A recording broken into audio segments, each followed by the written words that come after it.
The Dragons Unfolding, a History of China. Welcome to The Dragons Unfolding, a comprehensive journey through the entire history of China. Over the next several hours, we will trace the story of a civilization that has risen, fallen, and been reborn time and again, shaping not only its own destiny but the course of human history itself. From the misty origins of its first peoples along the Yellow River to its reemergence as a global superpower, this is the story of China. To begin our journey, it is helpful to have a map of the vast terrain we are about to cover. The history of China is traditionally organized by the dynasties that ruled it, a succession of imperial houses that form the backbone of its chronology. Part 1. The Cradle of a Civilization, from prehistory to the First Dynasties. The First Peoples, China's Neolithic Revolution. Our story begins not with emperors or grand armies, but with the earth itself and the people who learned to cultivate it. Long before the First Dynasty, evidence of early human ancestors, Homo erectus, can be found at sites like Zhoukoudian, home of the famous Peking Man. Yet the true dawn of what we recognize as Chinese civilization began with the Neolithic Revolution, a slow but profound transformation from nomadic hunting and gathering to settled agricultural life.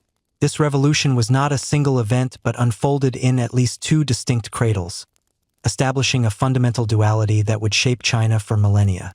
In the north, along the basin of the Yellow River, or Huanghe, the landscape was defined by vast plains of loess, a fine, fertile, wind-blown silt deposited over ages. This soil was easy to work, and here, beginning as early as 7000 BCE, cultures like the Peiligang and Sishan began to domesticate millet, a hardy, drought-resistant grain perfectly suited to the environment.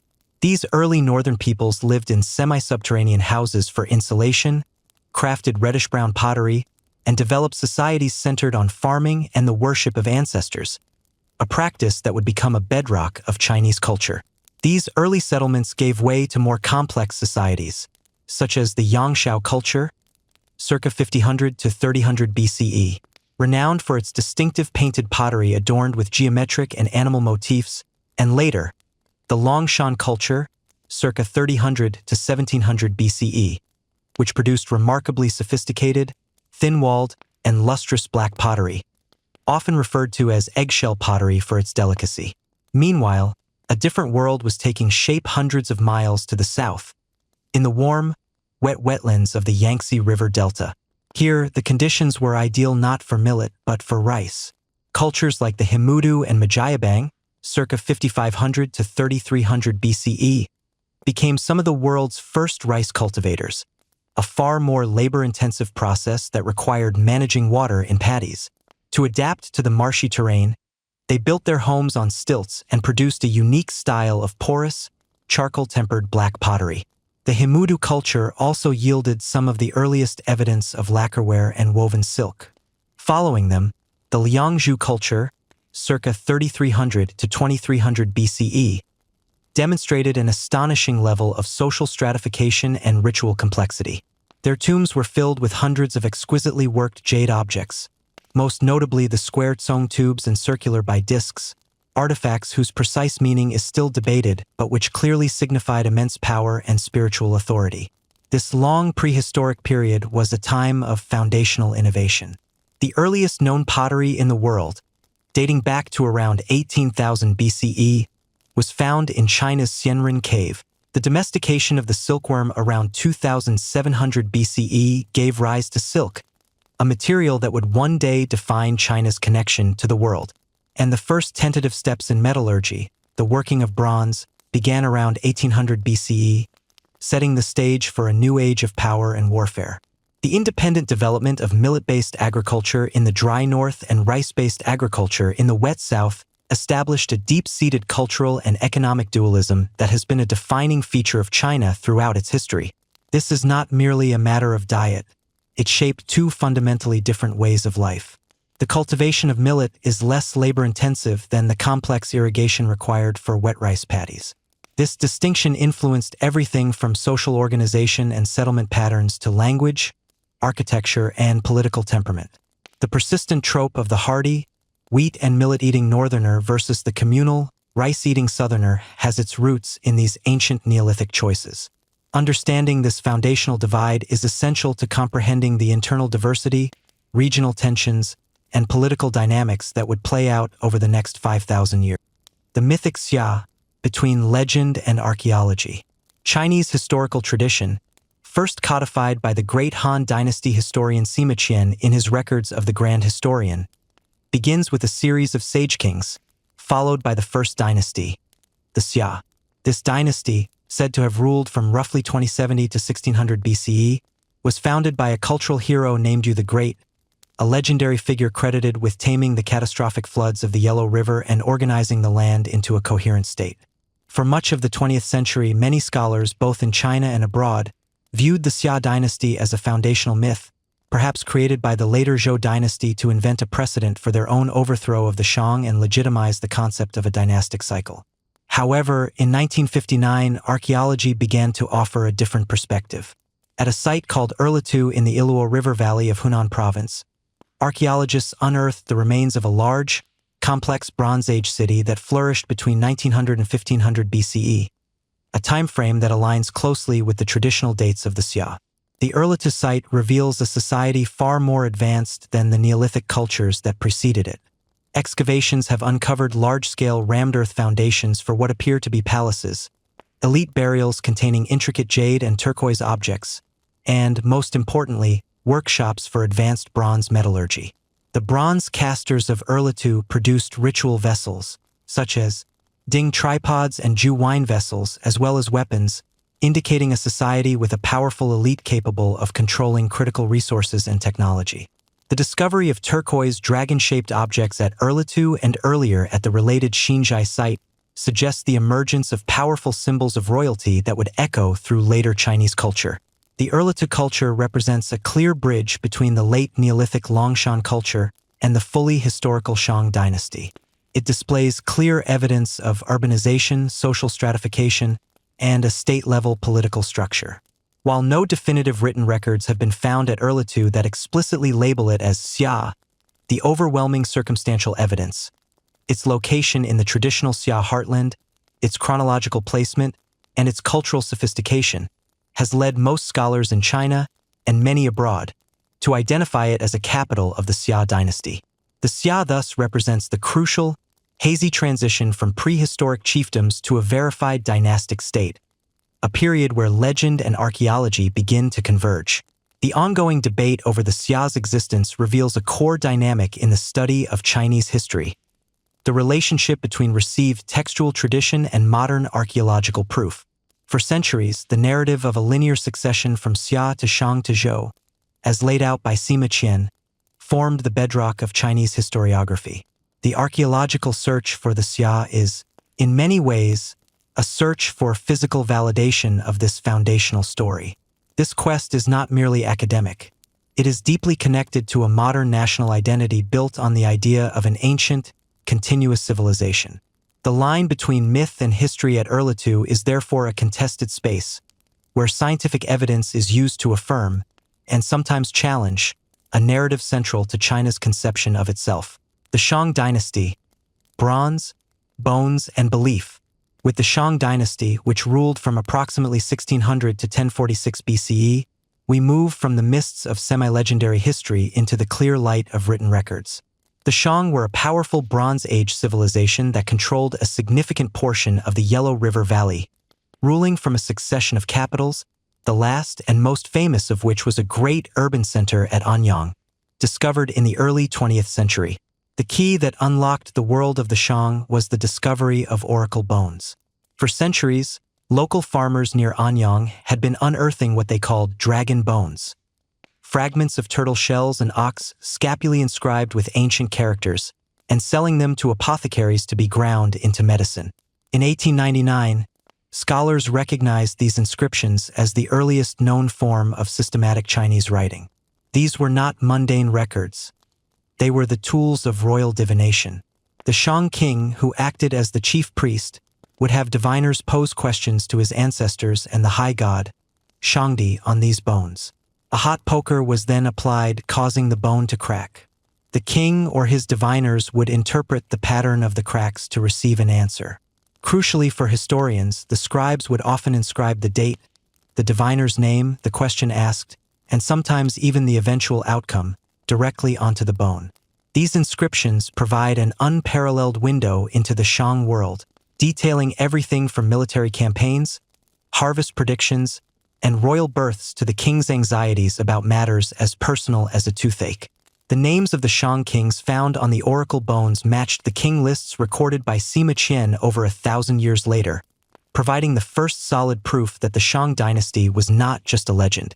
The Shang state was built on military power and religious authority, both of which were embodied in their mastery of bronze.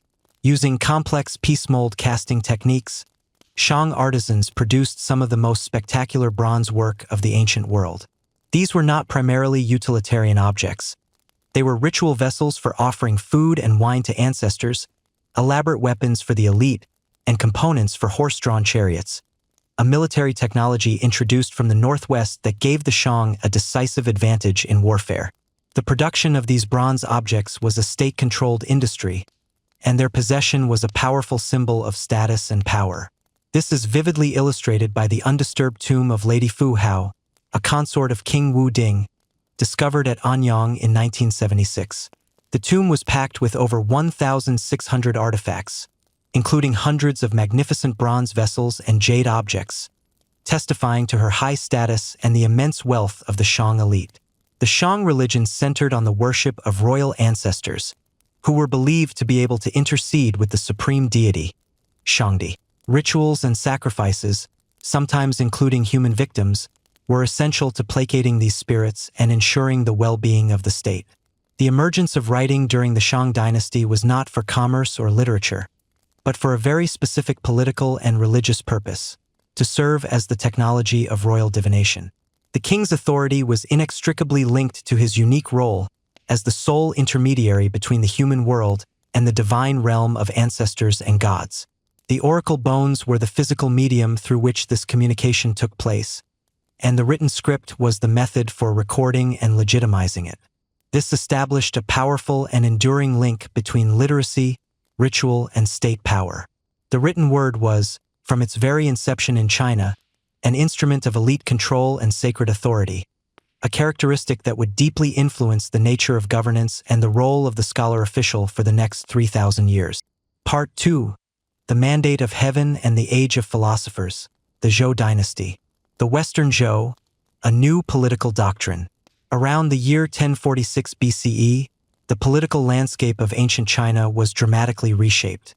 The Shang dynasty, which had dominated the Yellow River Valley for over 5 centuries, was overthrown by one of its vassal states, the Zhou, who came from the Wei River Valley to the west. The decisive confrontation at the Battle of Mai saw the last Shang king defeated, and the Zhou established a new dynasty that would endure, at least in name, for nearly 800 years, making it the longest in Chinese history. As a new power that had seized control through conquest, the Zhou faced a critical problem of legitimacy. To justify their overthrow of the Shang, they introduced one of the most profound and enduring political concepts in Chinese history, the Mandate of Heaven, or Tianming, Tanming. The Zhou rulers argued that heaven, Tian, a powerful and impersonal cosmic force, granted the right to rule to a just and virtuous sovereign, known as the Son of Heaven, Tianzi. They claimed that the final Shang kings had become corrupt, decadent, and tyrannical, thus losing the favor of heaven. As a result, heaven withdrew its mandate from the Shang and bestowed it upon the virtuous leaders of the Zhou. This doctrine was revolutionary because it framed rulership not as a right of conquest or birth, but as a moral responsibility. The mandate was not permanent. It had to be continuously earned through just governance. Events like peasant uprisings, famines, floods, and other natural disasters could be interpreted as signs that a ruler had lost the mandate of heaven, thus providing a powerful justification for rebellion and the establishment of a new dynasty. This concept created a dynamic cycle of dynastic rise and fall that would structure Chinese political thought for millennia. To govern their vast new territory, which was significantly larger than that of the Shang, the early Zhou kings implemented a decentralized system of rule often compared to European feudalism. The king granted hereditary fiefs or domains to loyal relatives and allied nobles. In exchange for their land and titles, these lords owed the king tribute, military service, and allegiance. This hierarchical political and social system was bound together not just by oaths, but by a complex web of kinship ties and a shared hierarchy of ancestral cults, where the Zhou king stood at the apex as the patriarch of the entire realm. For nearly 3 centuries, during the period known as the Western Zhou, c. 1046 to 771 BCE, this system maintained a relative degree of stability and cultural cohesion across northern China. Fragmentation and conflict, the Eastern Zhou. The stability of the Western Zhou was shattered in 771 BCE. A combination of internal strife and an invasion by nomadic tribes from the west forced the Zhou court to abandon its capital near modern-day Xi'an and flee eastward to the city of Luoyang. This event marks the beginning of the Eastern Zhou period, 771 to 256 BCE. A long era during which the authority of the Zhou king became purely symbolic, real power fragmented, falling into the hands of the dozens of vassal lords whose states evolved into virtually independent kingdoms. This long period of decline is traditionally divided into 2 distinct phases. The first is the spring and autumn period, 771 to 476 BCE, named after the Spring and Autumn Annals, a chronicle of the state of Lu. During this time, the more powerful vassal states vied for dominance. A semblance of order was maintained through a system of hegemony, where the ruler of the strongest state was recognized as a ba, or hegemon, who would lead alliances of other states, ostensibly to protect the Zhou king and uphold the old order. However, diplomacy was increasingly punctuated by warfare, which grew in scale and frequency as states like Jin, Qi, Chu, and Qin competed for power and territory. The second phase, the Warring States period, c. 475 to 221 BCE, saw the complete breakdown of the old system. The pretense of allegiance to the powerless Zhou king was abandoned entirely, and the rulers of the 7 major surviving states Qin, Chu, Qi, Yan, Han, Zhao, and Wei all declared themselves kings. They were locked in a brutal, centuries-long, zero-sum struggle for ultimate supremacy. This was an era of total war, fundamentally different from the aristocratic combat of earlier times. The nature of battle was revolutionized by new technologies and tactics. The chariot, the weapon of the nobility, was replaced by massive infantry armies composed of conscripted peasants, who could be deployed in vast numbers. The invention and widespread adoption of the crossbow provided a deadly, easy-to-use weapon for these new armies. Iron, which had become common by this period, was used to create stronger swords, armor, and agricultural tools that could support the larger populations needed for these massive military efforts. Military philosophy itself was transformed. Strategists like the legendary Sun Tzu, author of The Art of War, codified a new approach to conflict that emphasized discipline, deception, and achieving victory by any means necessary, casting aside the older, ritualized codes of conduct that had governed warfare in the spring and autumn period. The 100 Schools of Thought, an intellectual golden age.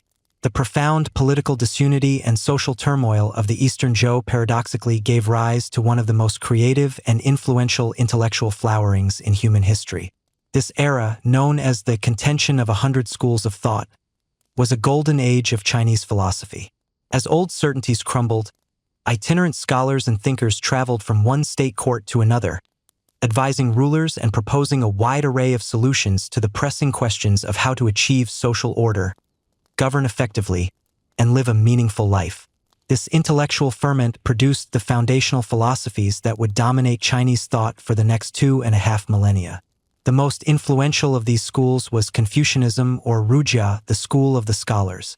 Its founder, Confucius, Kongfuzi, 551 to 479 BCE, was a scholar and minor official from the state of Lu who was deeply troubled by the chaos of his time.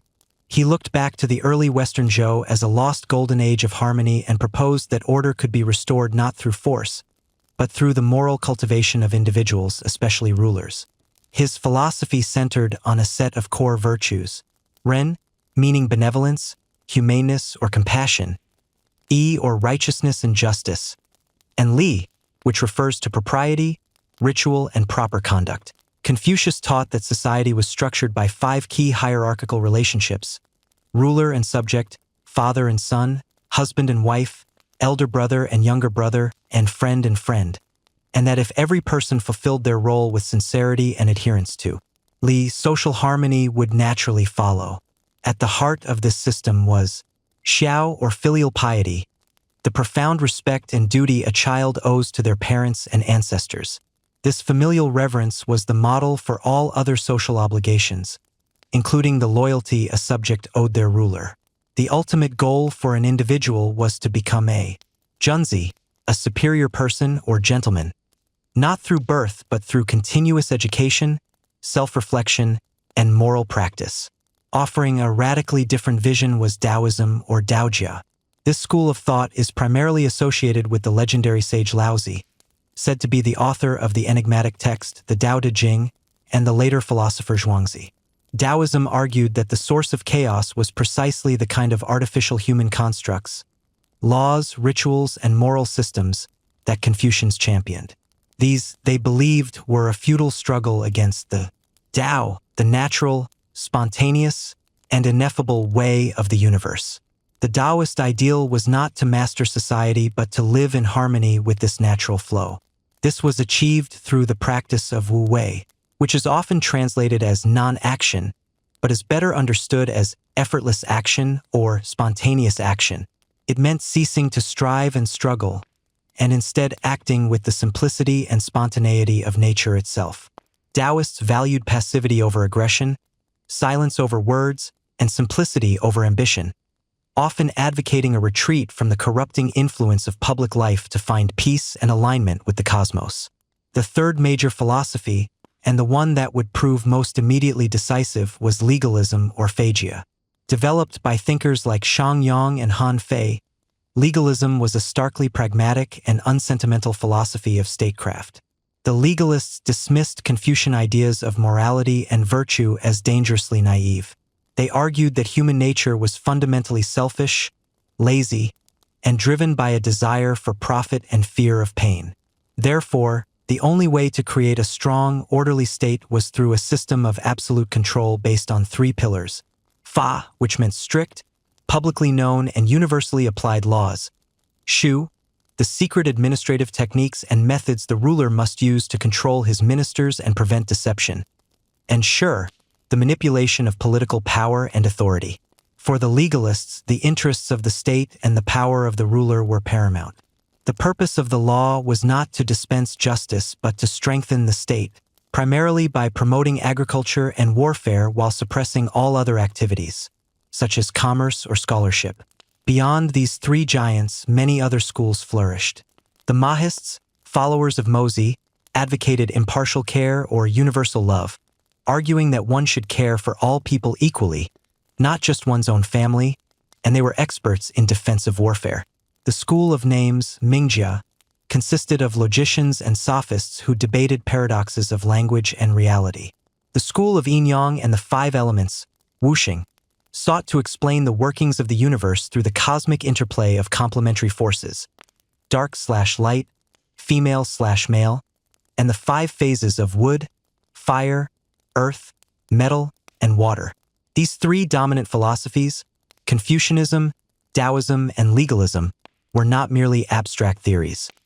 They formed a dynamic and often conflicting intellectual framework that would define Chinese governance and culture for the rest of its history. They represented a fundamental dialectic of rule. Confucianism provided the moral and ethical vision for a harmonious society, the soul of the state. Legalism offered the practical, often brutal administrative and legal machinery needed for control, the bones of the state. Taoism, in turn, served as a powerful critique of both systems, a path for individual spiritual liberation, and a source of strategic flexibility. The most successful and long-lasting dynasties in Chinese history would not be those that chose one philosophy exclusively, but those that learned to skillfully blend these seemingly contradictory ideologies into a resilient and adaptable system of governance. Part 3. The First Empire, Unification and Legacy of the Qin and Han. The Great Unifier, the Rise of Qin. Out of the centuries-long crucible of the Warring States period, one state emerged as the most powerful, disciplined, and ruthless: the Western state of Qin. Located on the periphery of the Zhou cultural world, the Qin were regarded by their rivals as semi-barbaric, but their position gave them room to expand and a martial culture to exploit. The key to their rise was their wholehearted adoption of the philosophy of legalism. Under the guidance of advisors like Xiangyang in the 4th century BCE, the Qin state was radically reformed into a centralized, militaristic machine where all aspects of society were geared towards two goals: agriculture to feed the armies and warfare to expand the state. This formidable war machine was unleashed upon the other states by its ambitious and visionary king, Yingzheng. Beginning in 230 BCE, the Qin armies launched a series of relentless campaigns, employing espionage, bribery, and overwhelming force to conquer their rivals one by one. In less than a decade, the 6 remaining major states fell: Han, Zhao, Wei, Chu, Yan, and finally, the coastal state of Qi in 221 BCE. The centuries of division were over. For the first time in history, the core territories of what would become China were united under a single centralized authority. No longer content with the title of King Wang, Yingzheng created a new, grander title for himself to signify his unprecedented achievement: Shi Huangdi, meaning First Emperor. He was Qin Shi Huang, the founder of the Qin dynasty and the first emperor of a unified China, forging an empire, Qin's legalist revolution. As emperor, Qin Shi Huang, along with his powerful chief minister, the legalist philosopher Li Si, set about dismantling the old feudal order and forging a new, unified imperial state based on strict legalist principles. Their reforms were sweeping, radical, and designed to break down regional loyalties and concentrate all power in the hands of the emperor. First, the old kingdoms and their borders were erased. The empire was redivided into 36 commanderies, or provinces, which were further subdivided into counties.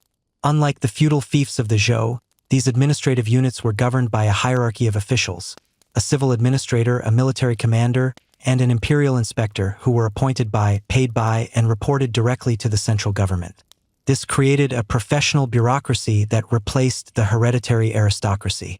To further break the power of the old nobility, some 120,000 of the wealthiest and most powerful aristocratic families were forcibly relocated to the capital Xianyang, where they could be kept under close watch. Next came a wave of standardization aimed at unifying the diverse cultures and economies of the former states. A single, standardized system of currency, round copper coins with a square hole in the middle, was imposed across the empire, replacing the various spade, knife, and shell monies of the warring states. Weights and measures were also standardized, a crucial step for creating a unified market and a rational system of taxation. Even the axle lengths of carts were made uniform, so that all vehicles could travel smoothly in the ruts of the newly constructed imperial road network. Perhaps the most consequential of these reforms was the standardization of the writing system. The complex and varied scripts used by the different states were abolished and replaced by a single, simplified script known as the Small Seal Script, Xiaozhuan. This act was of monumental importance, creating a unified literary language that would allow for communication and cultural cohesion across vast distances and diverse dialects for millennia to come. In true legalist fashion, any form of dissent or intellectual challenge to the emperor's authority was ruthlessly suppressed. In 213 BCE, on the advice of Li Si, Qin Shi Huang ordered the infamous burning of the books. With the exception of texts on practical subjects like medicine, agriculture, and divination, all historical records of the former states and the philosophical works of the 100 schools of thought, especially the Confucian classics, were to be destroyed. The goal was to erase the past and eliminate any intellectual tradition that could be used to criticize the present regime. It is said that some 460 scholars who defied the order were executed, buried alive for their opposition. To secure and connect his new empire, Qin Shi Huang mobilized the labor of hundreds of thousands of conscripts, convicts, and peasants for some of the most ambitious construction projects in history. He ordered the connection and reinforcement of the various defensive walls built by the northern states into a single, continuous barrier to protect against raids from the nomadic Xiongnu tribes. This was the first iteration of what would become the Great Wall of China. He also constructed a vast network of imperial highways and canals, including an early version of the Grand Canal, to facilitate military movements and trade. For his own afterlife, he commissioned a tomb of unparalleled scale and magnificence near modern-day Xi'an. This subterranean palace, as large as a city, was guarded by the breathtaking Terracotta Army, a life-sized force of over 8,000 clay soldiers, archers, and cavalrymen, complete with horses and bronze chariots, each warrior individually crafted with a unique face, all to protect the emperor in the world to come. The fall of Qin and the rise of Han. The Qin dynasty, designed to last for 10,000 generations, was built on a foundation of brutal efficiency and terror.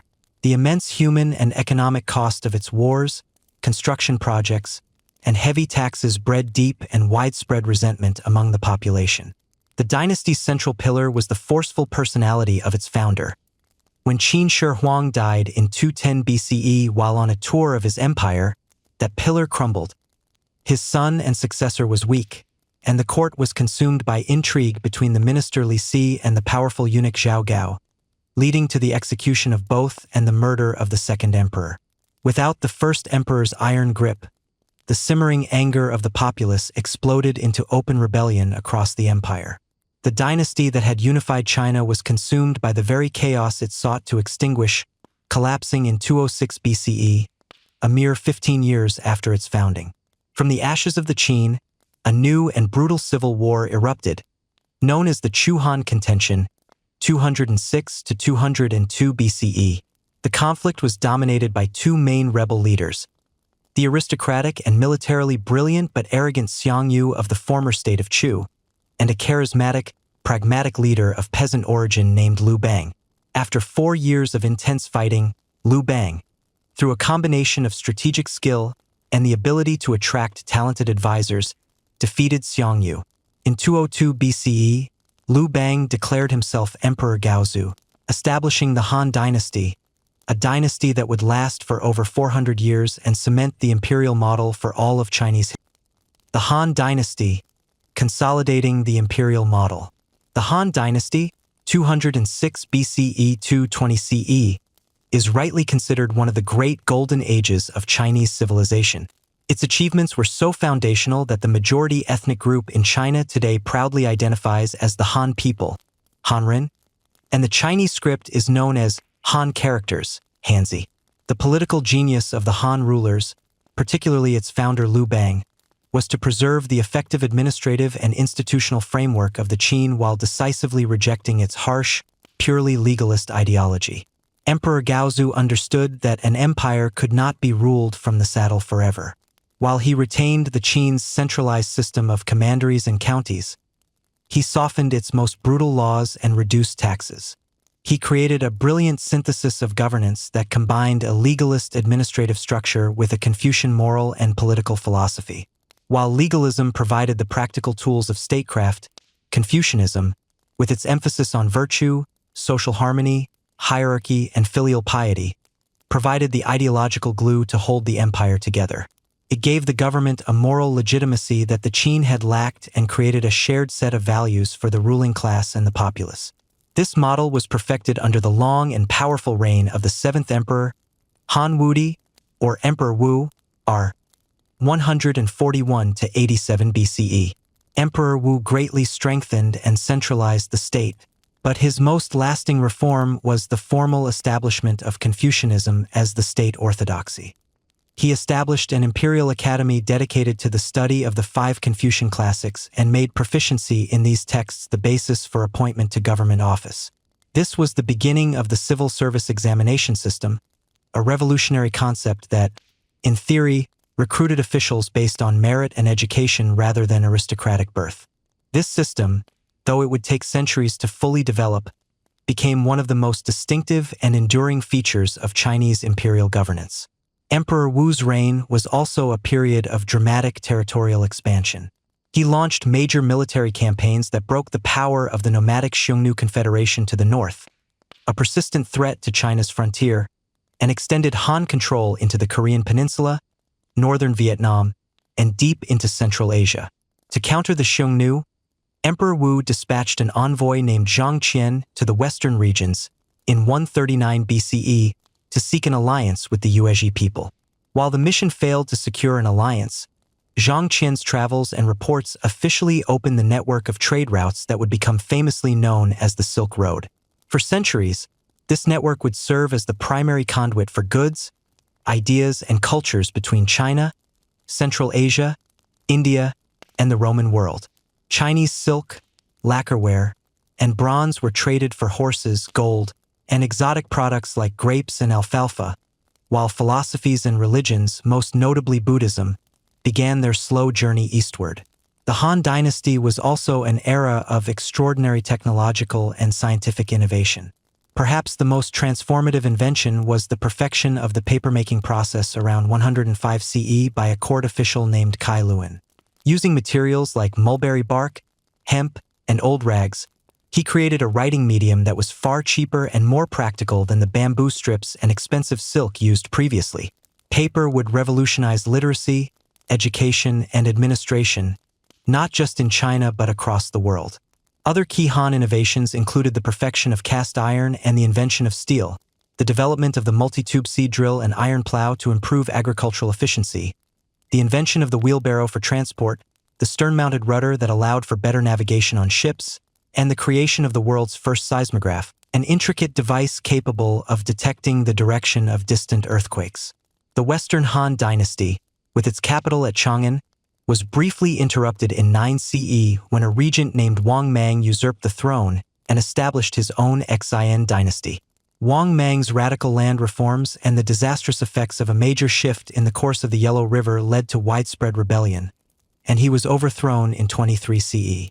A descendant of the Han imperial family restored the dynasty 2 years later, moving the capital eastward to Luoyang.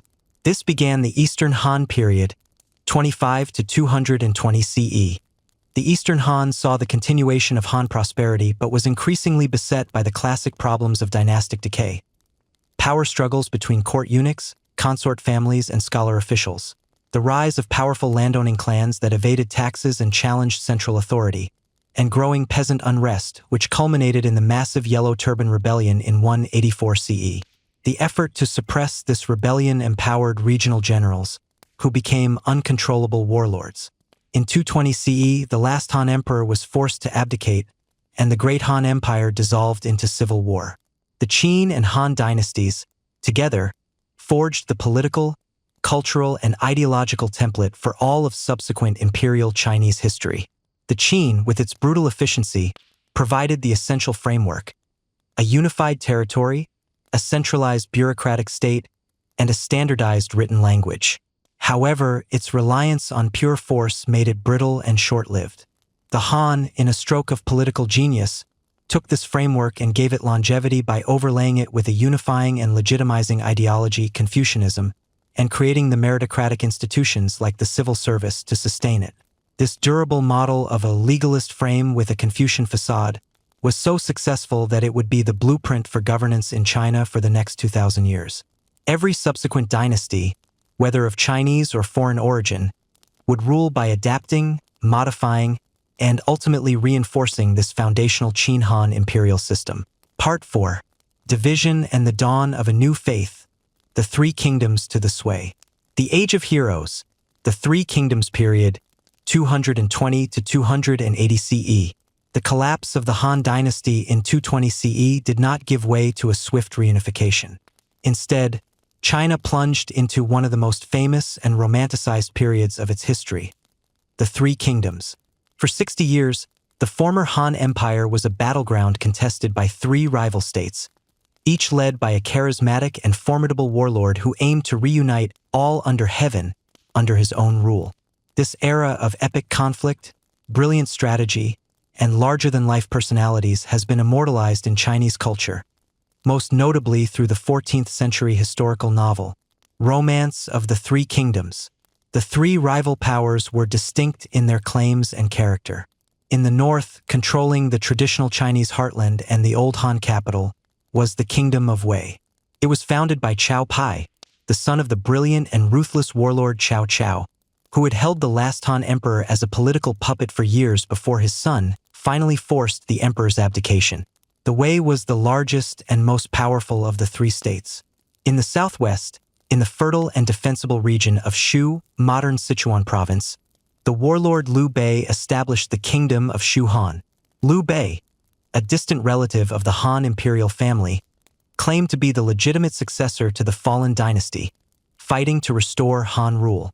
His cause was bolstered by some of the most celebrated figures in Chinese lore. The master strategist Zhuge Liang, whose name became a byword for genius, and his sworn brothers, the valiant warriors Guan Yu and Zhang Fei. In the southeast, along the rich Yangtze River Delta, the Sun family, led by Sun Quan, founded the powerful kingdom of Wu, built on a strong naval tradition and the economic prosperity of the south. The period was defined by incessant warfare and complex, shifting alliances. A pivotal moment came in 208 CE at the Battle of Red Cliffs.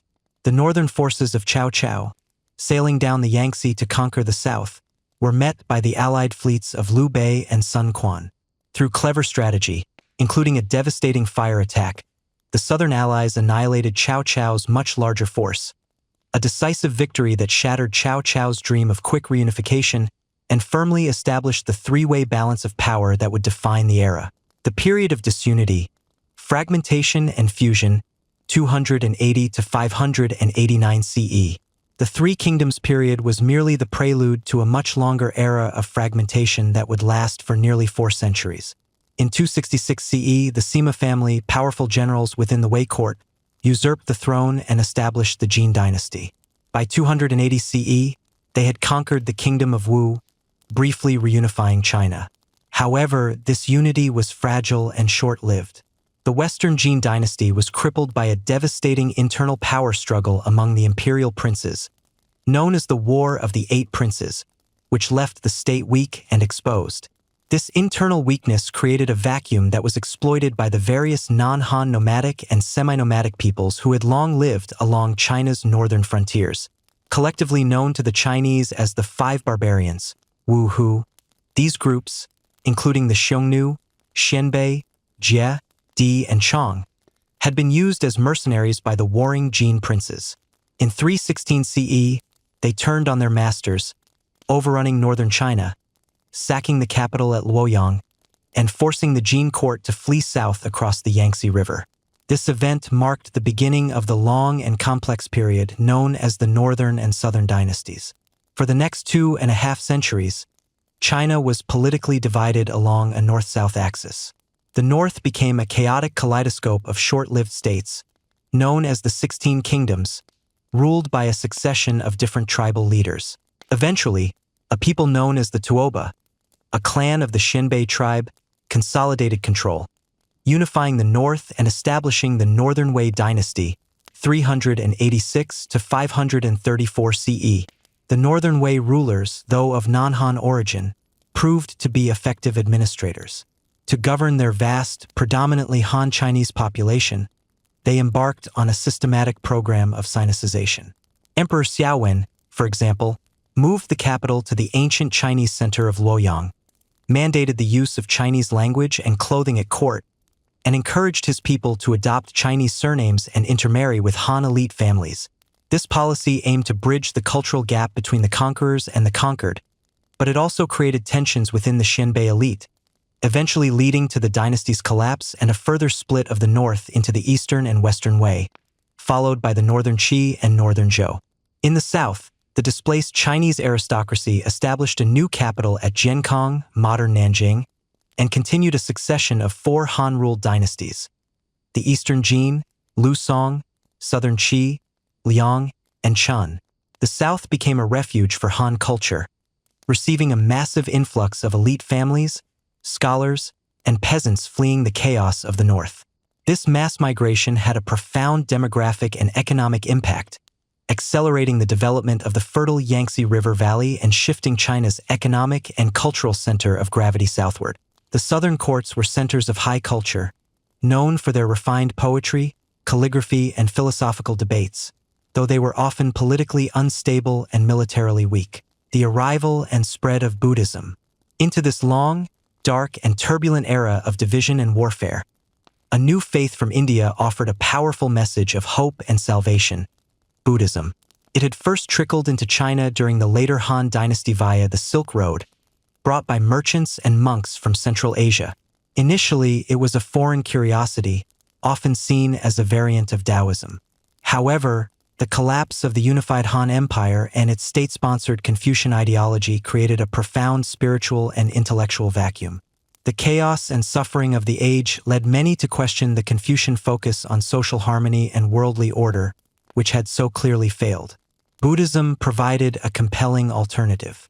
Its core teachings on karma, reincarnation, the universality of suffering, and the possibility of achieving release from the cycle of rebirth through enlightenment, nirvana, offered a path to personal salvation that was independent of the chaotic state of the world.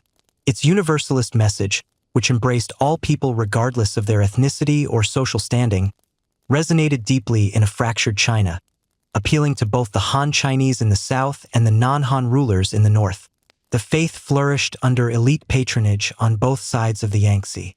The Northern Wei emperors, in particular, became major patrons of Buddhism, partly as a way to legitimize their rule over their Buddhist subjects and create a unifying ideology that transcended ethnic divisions. They sponsored the monumental carving of Buddhist cave temples, most spectacularly at Yungang and Longmen. These vast complexes, filled with thousands of statues of Buddhas and Bodhisattvas carved directly into cliff faces, stand as a testament to the piety and power of the northern rulers. In the south, aristocrats and emperors funded the construction of hundreds of temples, and centers of learning emerged where scholar monks worked to translate the vast Buddhist canon into Chinese. Figures like the great Central Asian translator Kumarjiva, active in the early 5th century, produced elegant and popular translations of key Mahayana sutras that made complex Buddhist doctrines accessible to a Chinese audience for the first time. Alongside Buddhism, native Taoism also underwent a major transformation, developing its own organized church, monastic traditions, and scriptural canon, often in direct dialogue and competition with its new religious rival. The period of disunity, often dismissed as a dark age in political terms, was in fact one of the most dynamic and transformative eras in Chinese cultural and religious history. The breakdown of the centralized Confucian state shattered its ideological monopoly, creating an open and fertile ground for new ideas to take root. The division between a non-Han North and a Han South, coupled with mass migrations, forced an unprecedented level of cultural interaction and fusion. It was in this environment that Buddhism was not simply imported, but was profoundly adapted, interpreted, and integrated, becoming a distinctly Chinese form of Buddhism.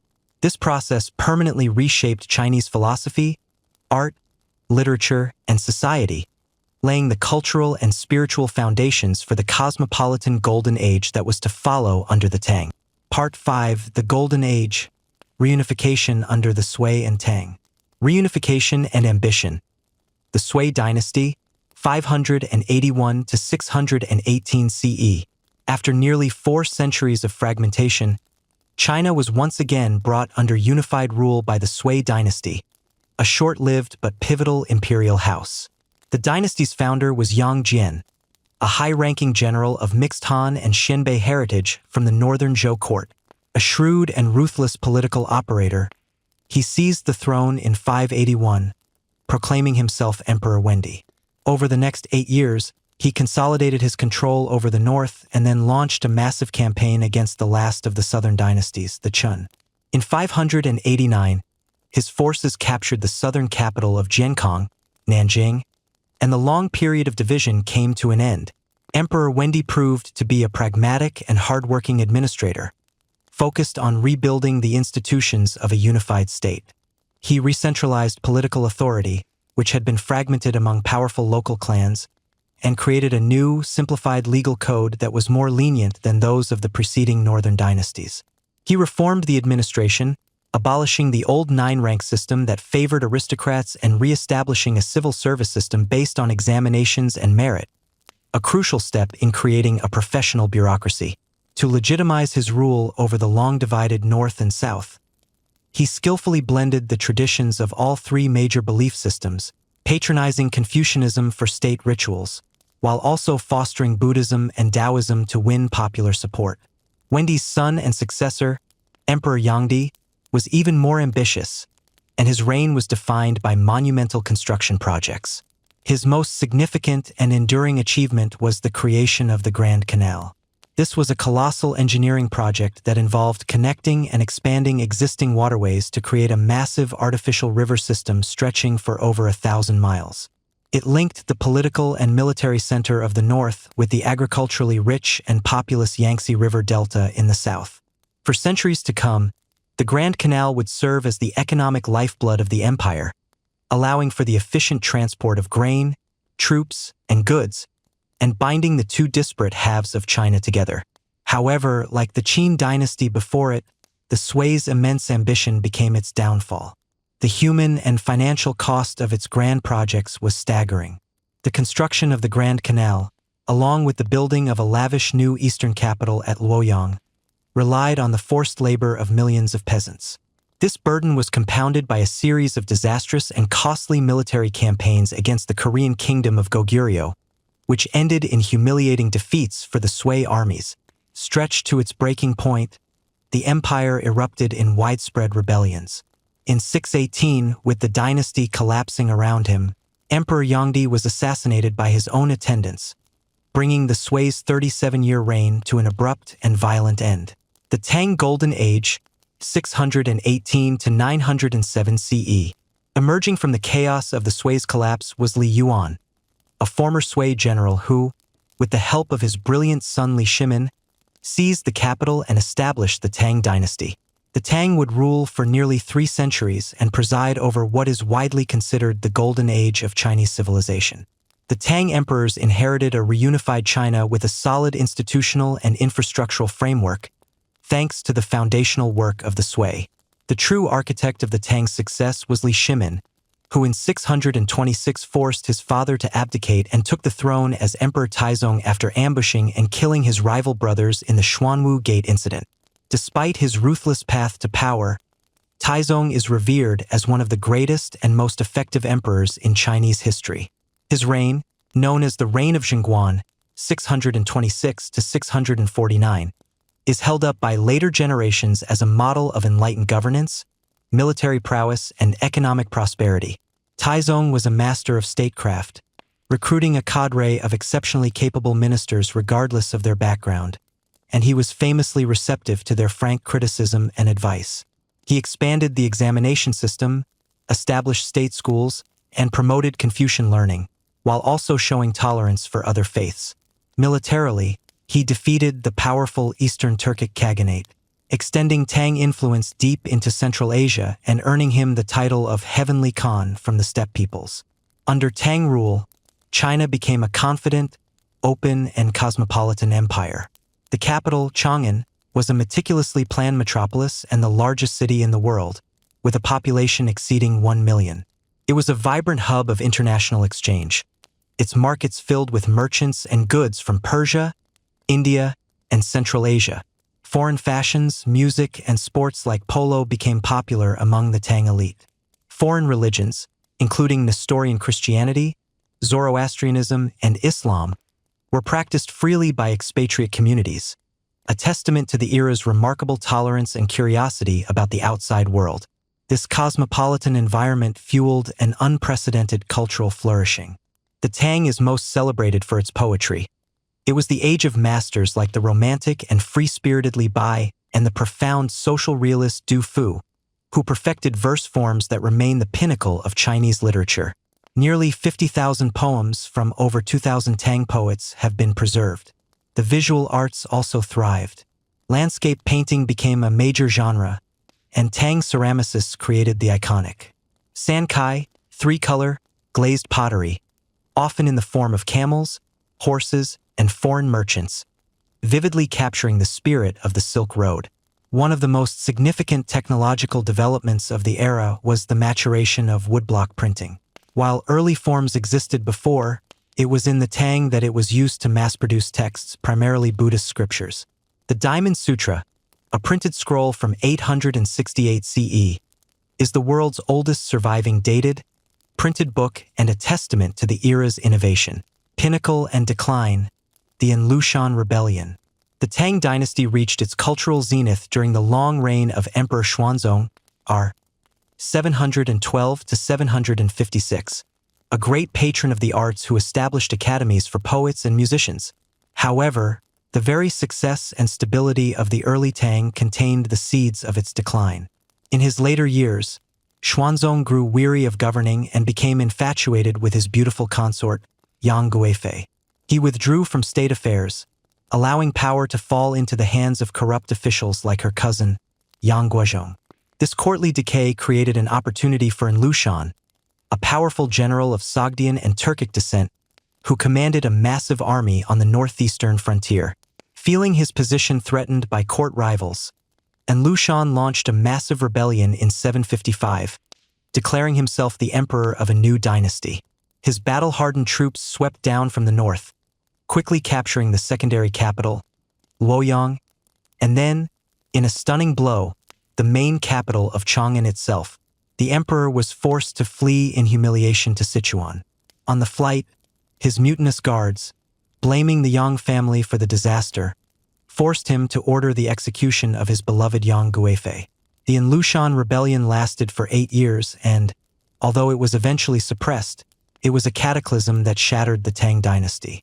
The demographic and economic devastation was immense, with some estimates suggesting the loss of tens of millions of lives.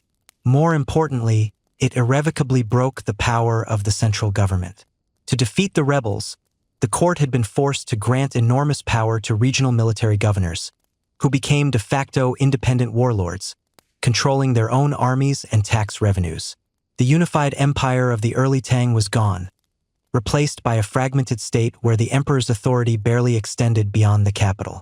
The dynasty limped on for another century and a half, plagued by the growing power of court eunuchs, economic decline, and peasant uprisings, before it finally disintegrated completely in 907, ushering in another period of division. The history of the Sui and Tang dynasties reveals a striking pattern that echoes the earlier Qin and Han. A short-lived, ruthless, and highly ambitious dynasty, the Sui forges a powerful reunification through massive, resource-draining projects and centralized control.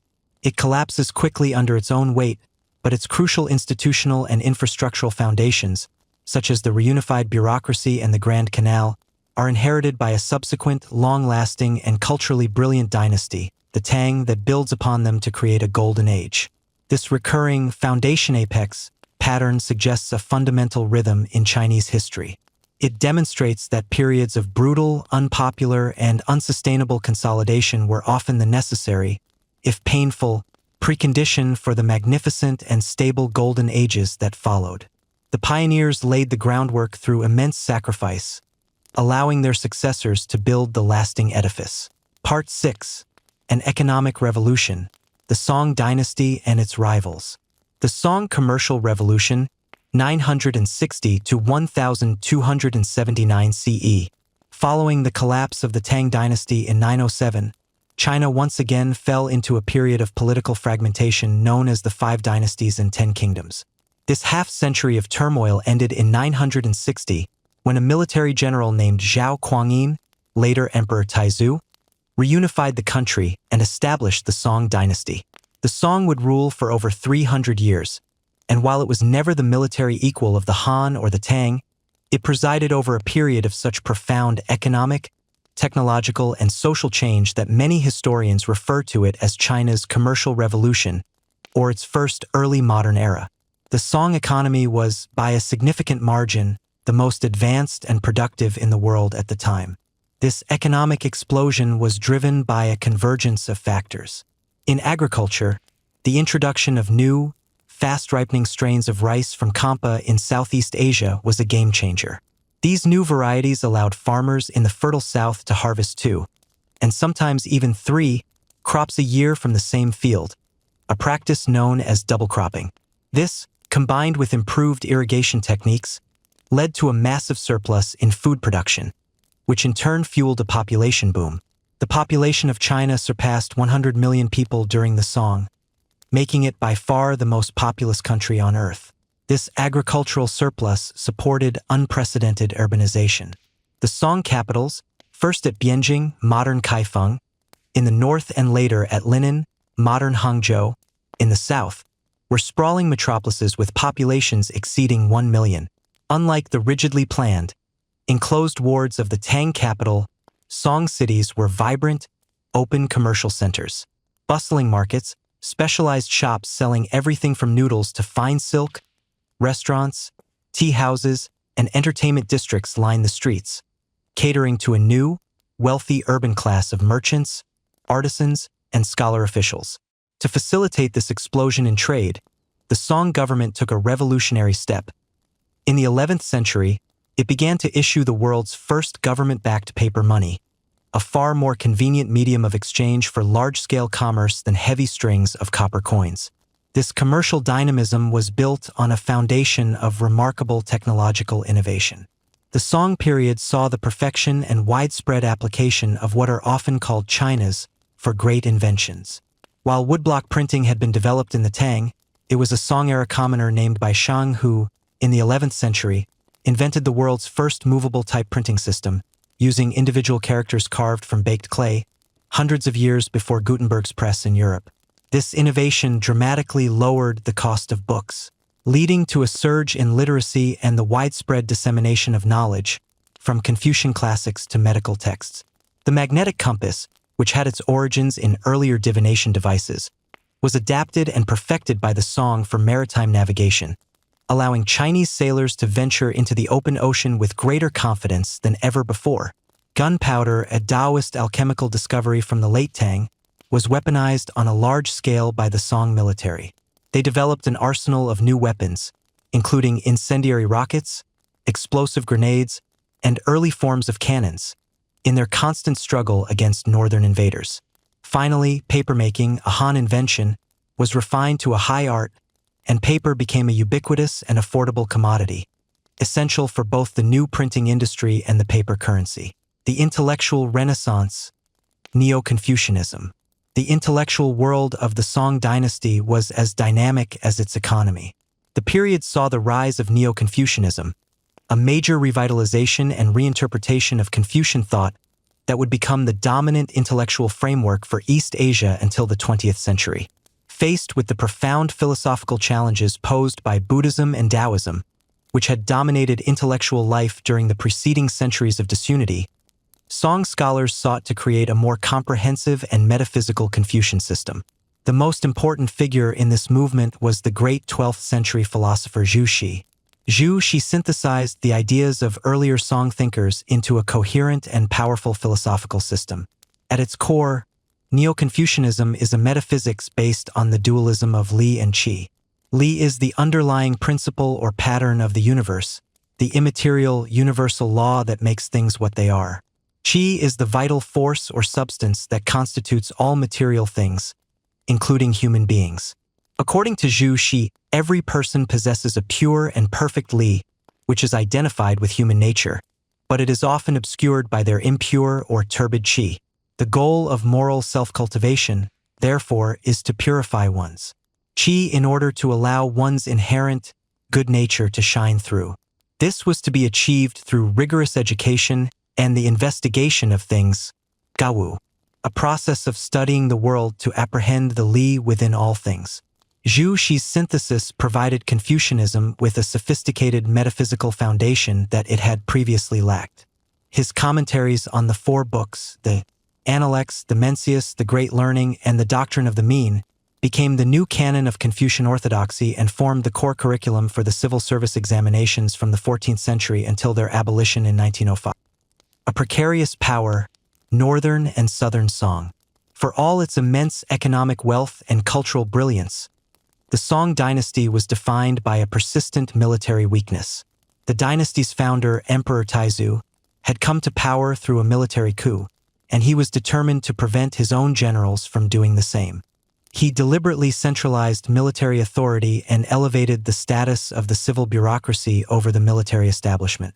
While this prevented internal usurpation, it left the empire vulnerable to powerful, militaristic nomadic and semi-nomadic states that emerged on its northern borders. Throughout the Northern Song period, 960 to 1127, the primary threat came from the Khitan people, who had established the powerful Liao dynasty in the northeast. After a series of inconclusive wars, the Song court signed the Treaty of Chanyuan in 1005. This treaty established a century of peace, but at a high price. The Song officially recognized the Liao as an equal state and agreed to pay a massive annual tribute of silver and silk to the Khitan rulers. While this was a humiliation, the Song economy was so productive that the tribute was easily affordable, and it was seen as a pragmatic price to pay for peace. In the early 12th century, the Song court made a fateful strategic miscalculation. A new power, the Jurchen tribes from Manchuria, rose in rebellion against their Liao overlords. Seeing an opportunity to crush the Liao and reclaim lost territories, the Song formed an alliance with the Jurchens. The alliance was successful. The Jurchens destroyed the Liao dynasty. However, they then turned on their Song allies, whom they correctly perceived as weak.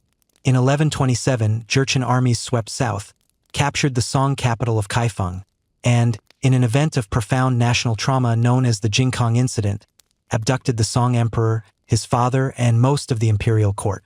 The remnants of the Song court managed to flee south of the Yangtze River, where they regrouped and established a new capital at Linnan, Hangzhou. This marked the beginning of the Southern Song period, 1127 to 1279. Though its territory was much smaller, the Southern Song remained incredibly wealthy and culturally vibrant, benefiting from the rich agricultural lands of the south and a flourishing maritime trade that extended throughout Southeast Asia and the Indian Ocean. However, they lived under the constant shadow of the Jurchens, who had established their own Jin dynasty in the north, and were never able to recapture their lost heartland. The story of the Song dynasty presents one of the great paradoxes of Chinese and world history. Here was a society that, by many measures, was the most advanced on the planet. It possessed a commercialized, urbanized economy, a meritocratic bureaucracy, and technologies like printing, gunpowder, and the compass that would one day transform the West. It seemed to be on the verge of a scientific and industrial revolution centuries before Europe. Yet, this very society was militarily vulnerable and ultimately conquered by less technologically advanced northern invaders. This raises a crucial question. Why did China's early modern moment not lead to a full-blown industrial revolution? The fall of the Song suggests that the priorities of the state, run by a Confucian scholar bureaucracy, were a critical factor. The government's primary focus was on maintaining social stability and defending its vast land borders against nomadic threats, not on promoting a merchant class or projecting maritime power. The very dynamism of the Song's commercial society was seen by some conservative Confucians with suspicion. Ultimately, the existential threat from the northern frontier consumed the state's resources and attention, and the conquest by the Mongols would cut short this remarkable period of indigenous innovation, redirecting China's historical trajectory. Part 7. The Mongol Conquest and Native Restoration, the Yuan and Ming Dynasties. The Mongol Storm, the Yuan Dynasty, 1271 to 1368 CE. In the early 13th century, a new and terrifying power erupted from the vast grasslands of the Central Asian steppe. The Mongol tribes, unified under the military genius and visionary leadership of Genghis Khan, began a campaign of conquest that would create the largest contiguous land empire in world history. After subjugating the Tangut Kingdom of Western Xia and the Jurchen Jin dynasty in northern China, the Mongols, under Genghis's grandson Kublai Khan, launched their final assault on the southern Song. The Song fought back fiercely for decades, but in 1279, the last remnants of their navy were destroyed at the Battle of Yamen. For the first time in its history, all of China was conquered and ruled by a foreign people.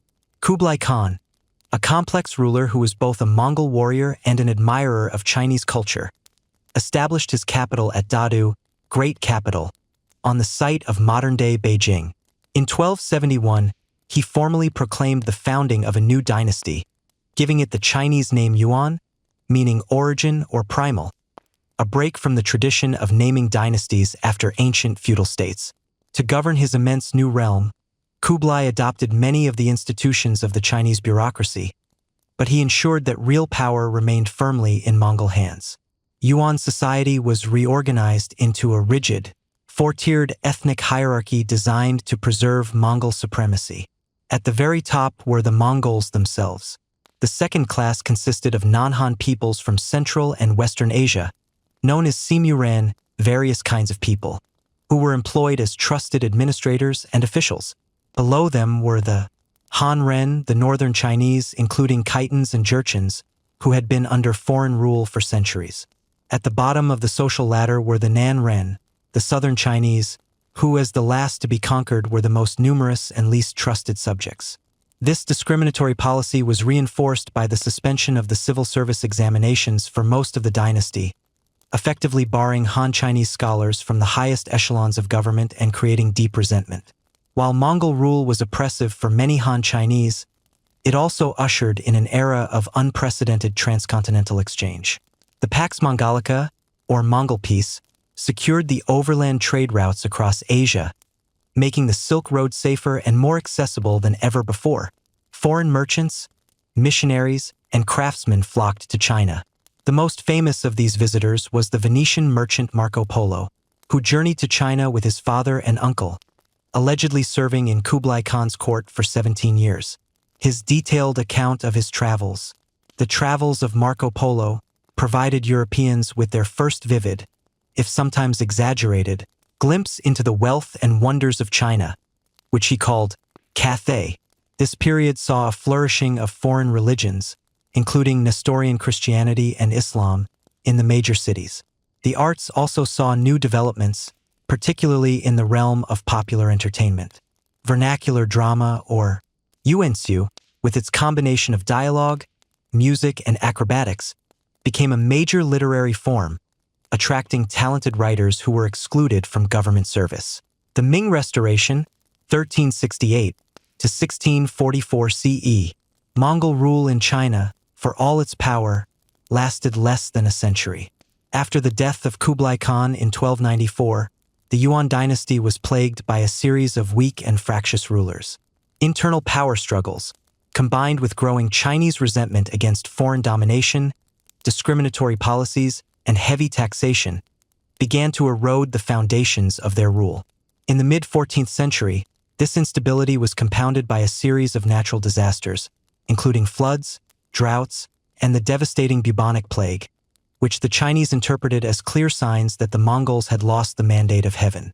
Widespread peasant uprisings erupted across the country, many led by millenarian groups like the Red Turban Movement.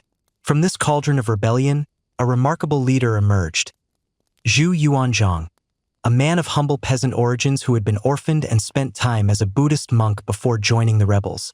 A brilliant military strategist and a shrewd political operator, Zhu Yuanzhang consolidated control over the Red Turban Movement, defeated his rival rebel leaders, and established a stable base of power in the southern city of Nanjing.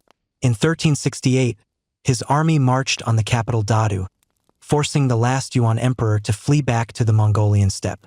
Zhu Yuanzhang declared the founding of a new dynasty, the Ming, meaning bright, and took the reign title Hongwu, meaning vastly martial. After nearly a century of foreign rule, China was once again under the control of a native Han Chinese dynasty.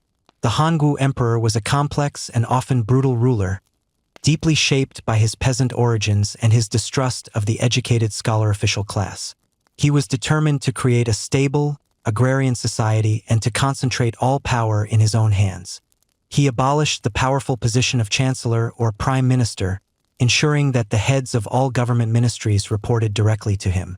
He implemented a new, draconian legal code and conducted a series of ruthless purges, executing tens of thousands of officials and scholars whom he suspected of corruption or dissent. He also re-established the civil service examination system based on Confucian classics, but he made it even more rigid, ensuring that the bureaucracy would serve as an instrument of his autocratic will. Maritime expeditions and monumental works. The Ming dynasty reached its peak of power and prestige during the reign of the Hongwu emperor's fourth son, Zhu Di, who seized the throne from his nephew in a bloody civil war and ruled as the Yongle Emperor from 1403 to 1424. The Yongle Emperor was a man of immense ambition and vision, and his reign was marked by a dramatic outward projection of Chinese power and the construction of monumental projects that would define the dynasty. Between 1405 and 1433, the the Yongle Emperor and later his grandson, the Xuande Emperor, sponsored 7 extraordinary maritime expeditions into the Indian Ocean, led by the trusted court eunuch and admiral Zhang He. Zhang He's treasure fleet was a spectacle of naval power unlike anything the world had ever seen. It consisted of hundreds of ships, including massive treasure ships, Baochuan, that were reportedly over 400 feet long, dwarfing the vessels of contemporary European explorers like Columbus. These fleets, carrying tens of thousands of sailors and soldiers, were not on missions of conquest or colonization. Their purpose was diplomatic and commercial, to display the power and wealth of the Ming, to establish and enforce the traditional Chinese tribute system with foreign states, and to foster maritime trade. Zhang He's voyages took him to Southeast Asia, India, the Persian Gulf, and as far as the Swahili coast of East Africa, from where he brought back exotic goods and animals, including giraffes, to the astonishment of the Ming court. At home, the Yongle Emperor embarked on equally ambitious projects. In 1421, he officially moved the capital from the southern city of Nanjing to the former Mongol capital of Dadu, which he rebuilt and renamed Beijing, northern capital. At the heart of his new capital, he commissioned the construction of a vast and magnificent imperial palace complex, the Forbidden City. Surrounded by a moat and high walls, this city within a city, with its 980 buildings and nearly 10,000 rooms, would serve as the ceremonial and political heart of the Chinese Empire for the next 500 years. To defend his northern frontier against the ever-present threat of a Mongol resurgence, Yongle and his successors undertook the most extensive and expensive public works project in Chinese history, the rebuilding of the Great Wall. Over the next 2 centuries, the Ming transformed the earlier earthen ramparts into the iconic, massive stone and brick fortification, complete with watchtowers, fortresses, and barracks that we recognize today. The decline of the Ming, the outward-looking dynamism of the early Ming did not last. After the death of Zhang He and his imperial patrons, a powerful faction of conservative Confucian scholar officials at court, who viewed the voyages as extravagant and the eunuchs who led them with suspicion, gained the upper hand. The great treasure fleets were dismantled, and China turned its focus inward, concentrating its resources on the defense of its northern land border. This shift from a maritime to a continental strategy was a pivotal moment. While the Ming enjoyed a long period of relative stability and economic prosperity, fueled by the influx of silver from the Americas via trade with the Spanish and Portuguese, the later centuries of the dynasty were marked by the classic symptoms of dynastic decay. A series of weak, incompetent, or simply inattentive emperors, such as the Wanli Emperor who famously went on a decades-long strike from his governmental duties, allowed power to fall into the hands of corrupt and powerful court eunuchs. The government became fiscally unstable, drained by costly wars against the Mongols and a Japanese invasion of its tributary state, Korea. In the early 17th century, these long-term structural problems collided with a series of short-term crises. A period of global cooling known as the Little Ice Age brought severe droughts, floods, and crop failures, leading to widespread famine and devastating epidemics. The government, paralyzed by factionalism and bankruptcy, was unable to provide relief. This ignited massive peasant rebellions across the country. In 1644, a rebel army led by Li Zicheng breached the walls of Beijing. The last Ming emperor, Chongzhen, seeing that all was lost, hanged himself on a hill overlooking the Forbidden City. In a desperate final act, the Ming general Wu Sangue, tasked with defending the Great Wall at the strategic Shanhai Pass, made a fateful decision. He opened the gates and invited the Manchu army, which had been growing in power to the northeast, into China to help him crush the peasant rebellion. The Manchus obliged, routing Li Zicheng's forces. But they did not leave. Instead, they seized the capital and the Dragon Throne for themselves, establishing the Qing, China's final imperial dynasty. The arc of the Yuan and Ming dynasties illustrates a critical, recurring tension in Chinese history between foreign engagement and inward-looking consolidation. The Yuan represented a period of forced, externally imposed openness, where China was integrated into a vast Mongol world system. The Ming began as a nativist restoration, a rejection of that foreign rule. Yet, under the powerful Yongle Emperor, this confidence was channeled into a proactive, state-directed form of global outreach through Zhang He's magnificent voyages. The subsequent, abrupt abandonment of this maritime strategy in favor of a defensive, continental focus on building the Great Wall marks a profound pendulum swing. This shift reflects a deep-seated tension in Chinese political culture, a conflict between the confidence to project power and engage with the world, and a conservative, agrarian bureaucratic impulse to secure the borders, purify the culture, and guard against the perceived corrupting influence of the outside. This inward turn, which left a power vacuum in the Indian Ocean just as European maritime powers were beginning to rise, would have monumental consequences for China's ability to respond to the next wave of global change. Part 8. The Last Empire, the Rise and Fall of the Qing Dynasty. The Manchu Conquest, 1644 to 1683. The founders of China's last imperial dynasty, the Qing, were not Han Chinese but a people from the northeast, beyond the Great Wall, known as the Manchus. The Manchus were descended from the Jurchen tribes who had founded the Jin dynasty and ruled northern China centuries earlier. In the late 16th and early 17th centuries, a brilliant tribal leader named Nurhaci unified the various Manchu clans, organized them into a formidable military structure known as the Eight Banners, and in 1618, declared his opposition to the weakening Ming dynasty, citing 7 grievances.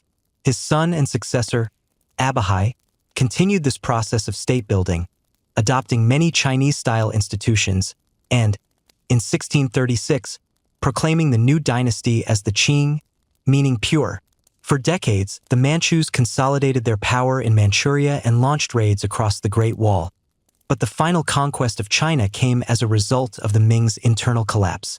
When the rebel leader Li Zicheng captured Beijing in 1644, the Ming general Wu Sangui made a fateful pact with the Manchus, allowing their army, led by the regent Dorgan, to pass through the Great Wall at Shanhai Pass. The combined forces swiftly defeated the rebels, but the Manchus had no intention of restoring the Ming. They seized Beijing and declared the young Xuanzhi emperor the new ruler of China, claiming the mandate of heaven. The conquest was not immediate. It took another 4 decades of brutal fighting to suppress pockets of Ming loyalist resistance in the south, but by 1683, the Qing had firmly established their control over the entire empire. The Hai Qing, a period of prosperity and expansion. The Qing dynasty would rule for 268 years, creating a vast, multi-ethnic empire that was, for a time, the most powerful and prosperous on earth. The key to their success was a shrewd and pragmatic system of governance. While they maintained their distinct Manchu identity, enforcing the Q hairstyle on Han men as a symbol of submission and preserving their own language and traditions at court, they also adopted the Ming's Confucian bureaucratic system to govern the majority Han population. They created a diarchy, a dual appointment system where key government posts had both a Manchu and a Han Chinese official, ensuring both control and administrative continuity. The late 17th and 18th centuries are known as the Hai Qing, a long period of peace, stability, and prosperity under the rule of 3 exceptionally capable emperors. The Kangxi Emperor, R. 1662 to 1722, was a diligent and intelligent ruler who reigned for 61 years. He suppressed the last major internal rebellions, cultivated the support of Han Chinese scholars, and stabilized the northern frontier by defeating the aggressive Dzungar Mongols and signing the Treaty of Nerchinsk 1689 with Russia, which formally defined their shared border. His son, the Yongjing Emperor, R. 1723 to 1735, was a tirelessly hard-working and strict reformer who cracked down on corruption, centralized fiscal authority, and strengthened direct imperial control over the government. The peak of Qing power was reached under Yongjing's son, the Qianlong Emperor, R. 1736 to 1796, a great patron of the arts and a tireless military campaigner. Qianlong presided over the expansion of the Chinese Empire to its greatest territorial extent ever. His campaigns brought vast new territories, including Xinjiang, meaning New Frontier, Tibet, and Mongolia, firmly under Qing control, creating the vast, multi-ethnic state whose borders roughly correspond to those of modern China.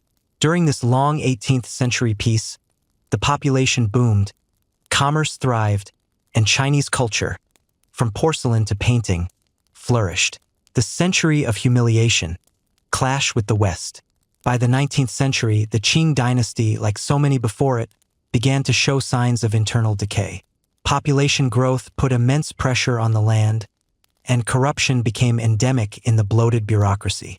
But unlike previous dynasties, the Qing now faced a new and unprecedented external threat: the aggressive, industrialized maritime powers of the West. This collision of worlds would usher in what is known in China as the Century of Humiliation. The flashpoint was trade, specifically the opium trade. For decades, British merchants from the East India Company had been buying vast quantities of Chinese tea, silk, and porcelain, but they had little to offer that the Chinese wanted in return, creating a severe trade deficit paid for with silver. To reverse this flow, the British began to illegally import opium, grown in British India, into China on a massive scale. The trade was immensely profitable for Britain but created a devastating social crisis in China, with millions becoming addicted. In 1839, after repeated warnings, the Qing government, led by the determined official Lin Zexu, confiscated and destroyed over 20,000 chests of British-owned opium in Canton, Guangzhou. The British government responded with overwhelming military force, triggering the First Opium War, 1839 to 1842. China's outdated military was no match for Britain's steam-powered gunboats and modern army. The war ended in a catastrophic defeat for the Qing.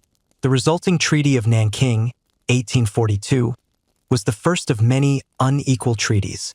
It forced China to pay a massive indemnity, cede the island of Hong Kong to Britain in perpetuity, and open 5 treaty ports to foreign trade. Crucially, these treaties established the principle of extraterritoriality, meaning that foreigners in these ports were subject to their own laws, not Chinese law, a profound violation of Chinese sovereignty.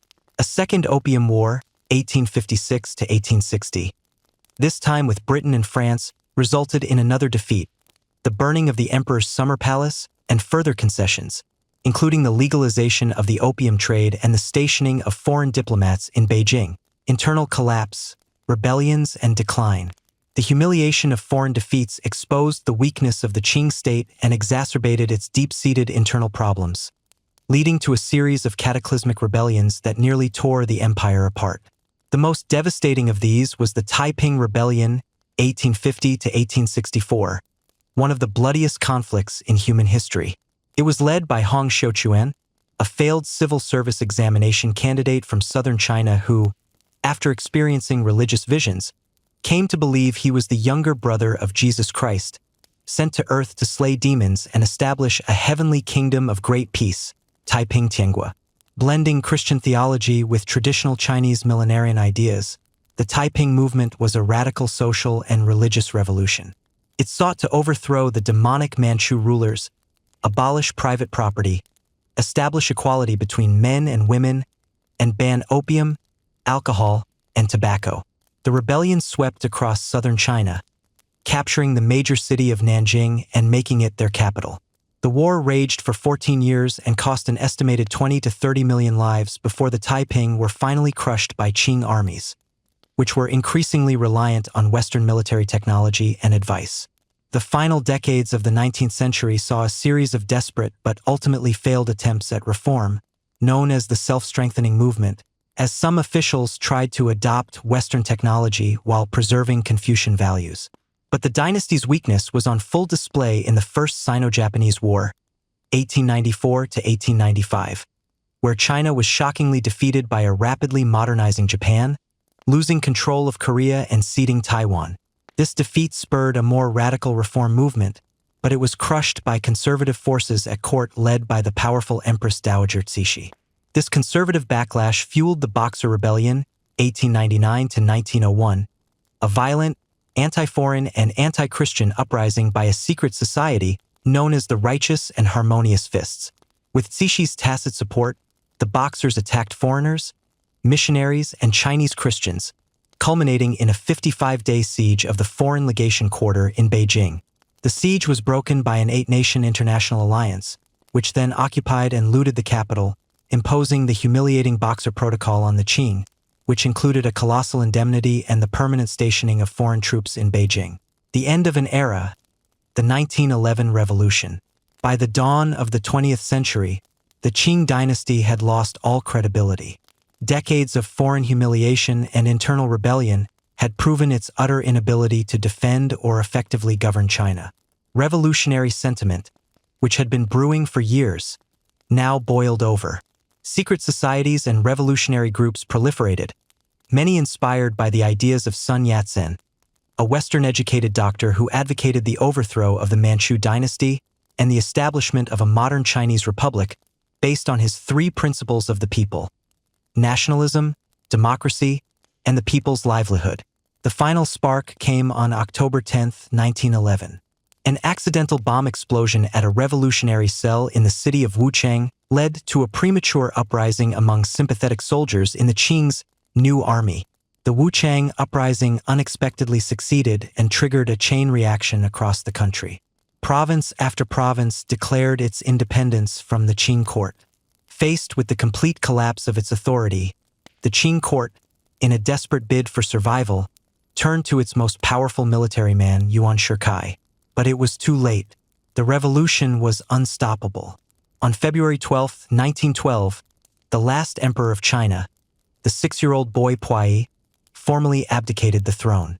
With that act, the Qing dynasty came to an end, and so did more than 2,000 years of imperial rule in China. The fall of the Qing was more than just the end of another dynasty. It represented the catastrophic collapse of an entire civilizational model. The traditional Chinese imperial system, based on an agrarian economy, governed by a Confucian scholar bureaucracy, and centered on a worldview that saw China as the pinnacle of human civilization, proved fundamentally incapable of adapting to the new global reality forged by European industrial capitalism, nationalism, and military power. The Opium Wars were not simply a dispute over trade. They were a violent, head-on collision between these two incompatible worlds. The Qing's failure was not just a failure of leadership, but a failure of the system itself to reform fast enough or radically enough to meet this existential challenge. This collapse plunged China into a century of violent, chaotic struggle as its people fought to define a new identity and build a new state capable of surviving in the modern world. Part 9. A Century of Revolution. The Republic of China, 1912 to 1949. The Fragile Republic and the Warlord Era, 1912 to 1928. The overthrow of the Qing dynasty in 1911 did not usher in an era of peace and stability. Instead, it marked the beginning of one of the most chaotic and violent periods in modern Chinese history. On January 1, 1912, the Republic of China was formally established in Nanjing, and the revolutionary leader Sun Yat-sen was inaugurated as its first provisional president. However, Sun's government was revolutionary in name only. It lacked the military power to control the country, especially the north, which was dominated by the formidable Beiyang army, the modernized military force of the late Qing. The commander of this army was Yuan Shikai, a powerful and ambitious general. To prevent a devastating civil war and to secure the emperor's abdication, Sun Yat-sen made a critical compromise.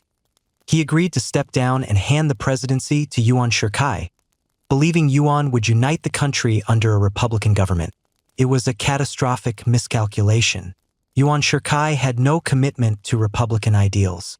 He quickly consolidated power, ignored the newly elected parliament, and ruled as a military dictator.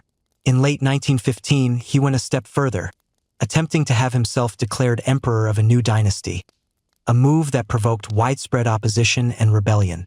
Faced with the collapse of his authority, Yuan abandoned his imperial ambitions and died shortly after in June 1916. Yuan's death did not restore the republic. It shattered it. Without a single strongman to hold the country together, China disintegrated. The period from 1916 to 1928 is known as the Warlord Era. The country was carved up among dozens of rival military commanders, the warlords, who had been Yuan's subordinates in the Beiyang army.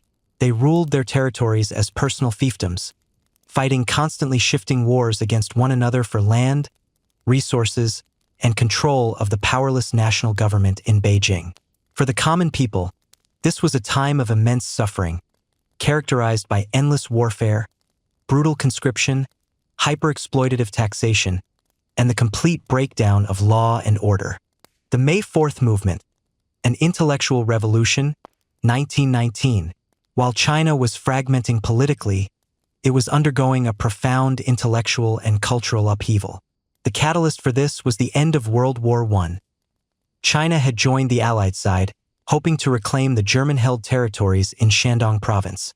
However, at the 1919 Paris Peace Conference, the Allies decided to transfer these concessions to Japan, which had also been an Allied power. News of this betrayal ignited a firestorm of nationalist anger in China.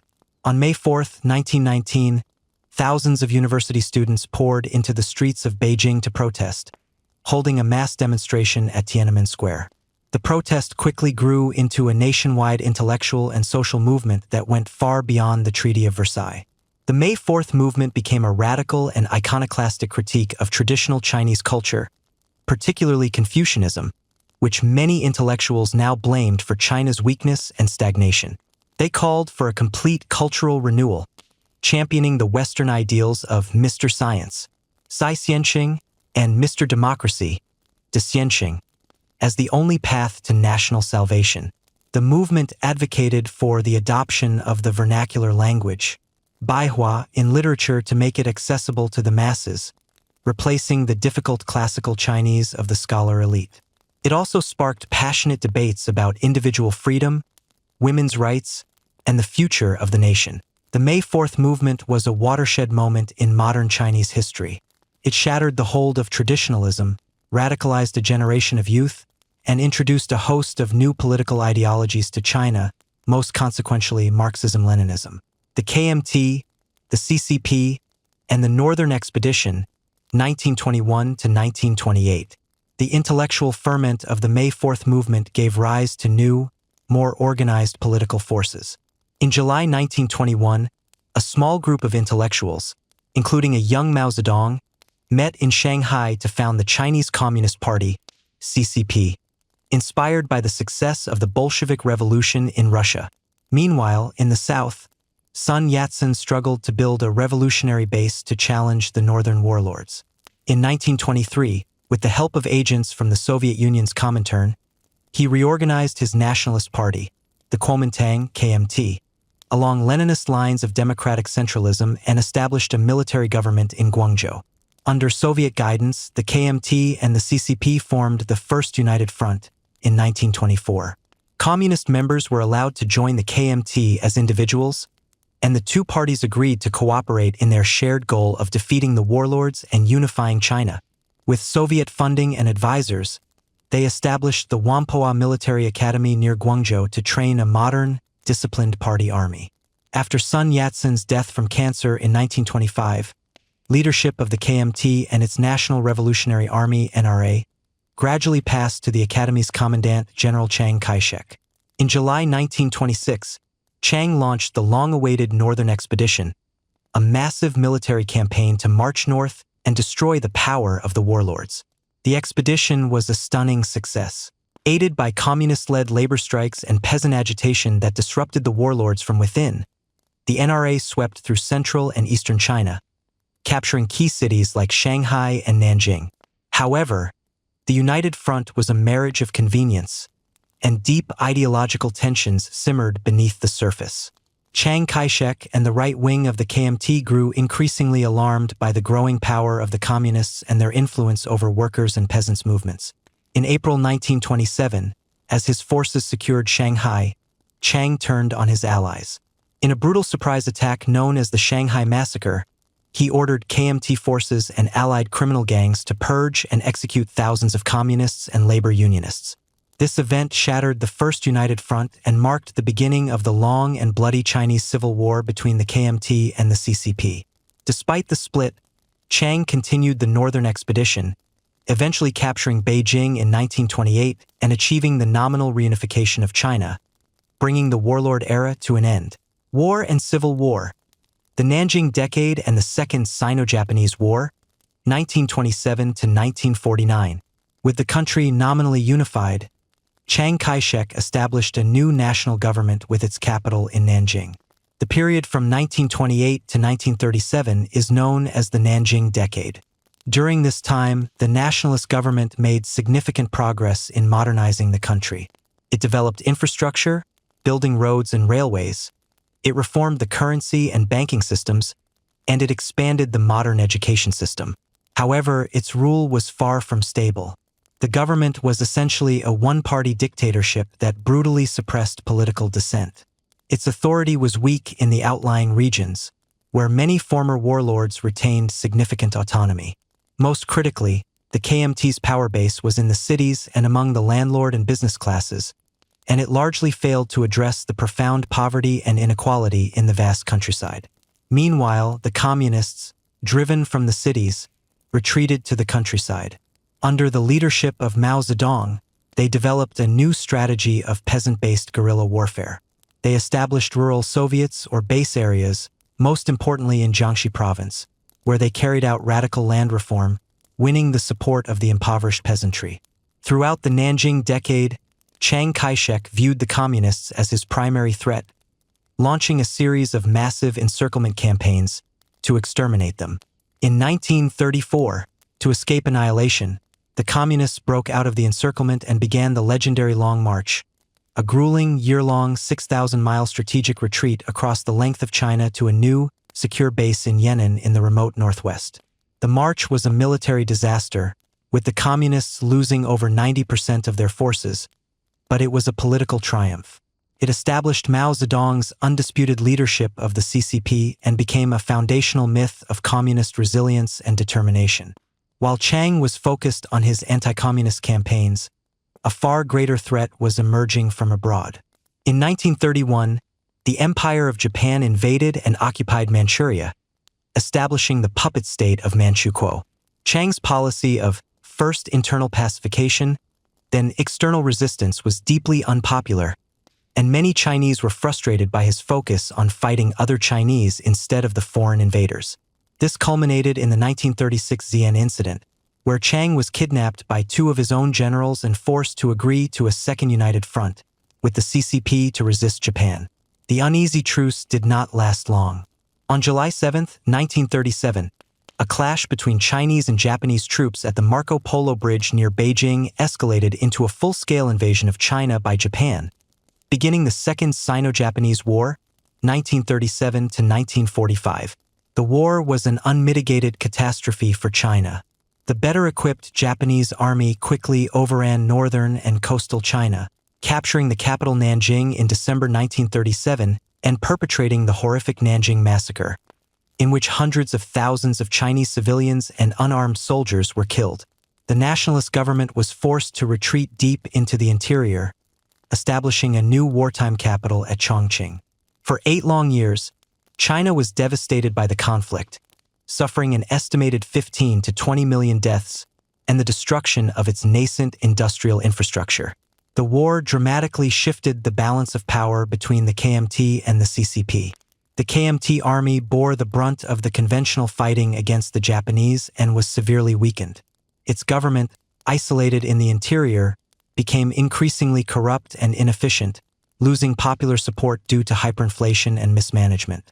In contrast, the communists operating behind Japanese lines perfected their tactics of guerrilla warfare. They expanded their influence across the northern Chinese countryside, organizing peasants to resist the Japanese and carrying out social reforms, which won them widespread popular support and a reputation as dedicated patriots. When Japan surrendered in August 1945, ending World War II, the stage was set for the final act of the Chinese Civil War. Despite attempts at mediation by the United States, negotiations between the two sides broke down, and full-scale conflict resumed in 1946. Initially, the KMT, with its larger army and American equipment, seemed to have the advantage. However, its forces were plagued by low morale, poor leadership, and rampant corruption. The CCP's People's Liberation Army, PLA, on the other hand, was a highly disciplined and motivated force with strong grassroots support and superior military strategy. The communists' promise of land reform resonated deeply with the peasantry, who formed the backbone of their revolution. By 1948, the tide had turned decisively. The PLA won a series of massive, decisive battles in Manchuria and northern China. In 1949, the Communist forces swept across the Yangtze River, capturing Nanjing and Shanghai. On October 1, 1949, in Beijing, Mao Zedong stood atop the Gate of Heavenly Peace and proclaimed the establishment of the People's Republic of China. Chiang Kai-shek and the remnants of the KMT government, along with some 2 million followers, fled to the island of Taiwan, where they maintained the Republic of China, creating the two Chinas standoff that persists to this day. After more than a century of turmoil, invasion, and civil war, one of the most profound revolutions in human history had reached its conclusion. Part 10. The People's Republic, from Mao to a Modern Superpower. The Mao Era, 1949 to 1976 Revolution and Turmoil. On October 1, 1949, Mao Zedong declared the founding of the People's Republic of China, PRC, ending decades of civil war and foreign invasion and bringing mainland China under the unified control of the Chinese Communist Party, CCP, for the first time. The period from 1949 until Mao's death in 1976 was an era of radical, often violent, transformation, as the CCP sought to remake China into a powerful, industrialized socialist state. The first years of the PRC were focused on consolidation of power and social reconstruction. The new government, modeling itself on the Soviet Union, implemented its first five-year plan, 1953 to 1957, to develop heavy industry. It launched a series of mass campaigns to reshape society. A sweeping land reform movement redistributed land from landlords to hundreds of millions of peasants. This process was often violent, with estimates of landlords executed ranging into the millions. The 1950 marriage law dramatically improved the status of women by banning arranged marriages and concubinage and granting women the right to divorce. Campaigns like the 3 Anti and 5 Anti movements targeted corruption and bourgeois elements in the cities, while the suppression of counter-revolutionaries campaign eliminated remaining KMT sympathizers and other perceived enemies of the state. In foreign policy, China leaned to one side, allying with the Soviet Union and intervening decisively in the Korean War, 1950 to 1953, an enormously costly conflict that nonetheless established the PRC as a formidable new military power. By the mid-1950s, Mao grew impatient with the pace of socialist transformation and wary of the growing power of the party bureaucracy. In 1958, he launched the Great Leap Forward, a radical and utopian campaign to rapidly collectivize agriculture and industrialize the country, aiming to overtake Britain in steel production in just a few years. Private farming was abolished, and the entire rural population was organized into massive people's communes, which managed all aspects of life, from farming and industry to childcare and dining in communal halls. Peasants were urged to build backyard furnaces to produce steel, melting down their own tools and pots in the process. The campaign was an unmitigated disaster. The diversion of labor from farming to feudal industrial projects, combined with flawed agricultural techniques and the exaggeration of grain yields by fearful local officials, led to a catastrophic collapse in food production. The result was the Great Chinese Famine, 1959 to 1962, the deadliest famine in human history, which caused the deaths of an estimated 15 to 55 million people from starvation and related diseases. The failure of the Great Leap Forward weakened Mao's position within the CCP, and more pragmatic leaders like Liu Shaoqi and Deng Xiaoping took control of economic policy, rolling back the most radical measures. Fearing that the revolution was losing its way and that capitalist roaders were emerging within the party, Mao launched his final, most destructive campaign in 1966, the Great Proletarian Cultural Revolution. It was a chaotic and violent mass movement aimed at purging capitalist and traditional elements from society and reasserting Mao's absolute authority.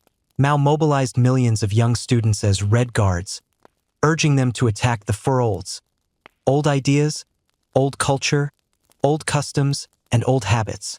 The Red Guards turned the country upside down, targeting intellectuals, teachers, party officials, and anyone with perceived bourgeois tendencies. Schools and universities were closed, and a cult of personality around Mao reached fanatical levels, with his Little Red Book becoming a sacred text. The movement descended into factional violence, with rival Red Guard groups battling each other and the army, plunging the country into a state of near-civil war.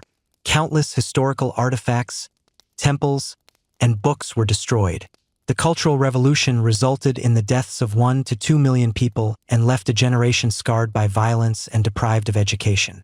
The chaos only began to subside when Mao used the army to restore order in 1968. Though the political struggles continued until his death in 1976, the Mao era left a complex legacy. It forged a unified and sovereign Chinese state for the first time in a century and made significant gains in literacy and public health, but at the cost of tens of millions of lives and immense political and social trauma. The Deng Xiaoping era, 1978 to 1989 reform and opening up. Mao's death in September 1976 triggered a power struggle. His designated successor, Hua Guofeng, arrested the radical Gang of Four, including Mao's widow Jiang Qing, officially ending the Cultural Revolution.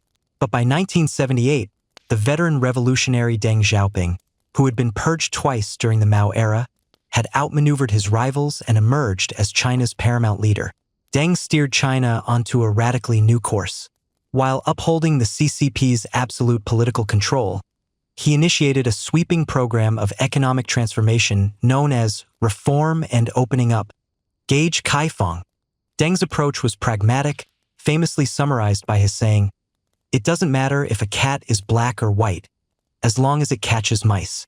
He abandoned Maoist dogma of class struggle and shifted the nation's focus to economic development under the banner of the four modernizations: agriculture, industry, defense, and science/technology. The reforms began in the countryside.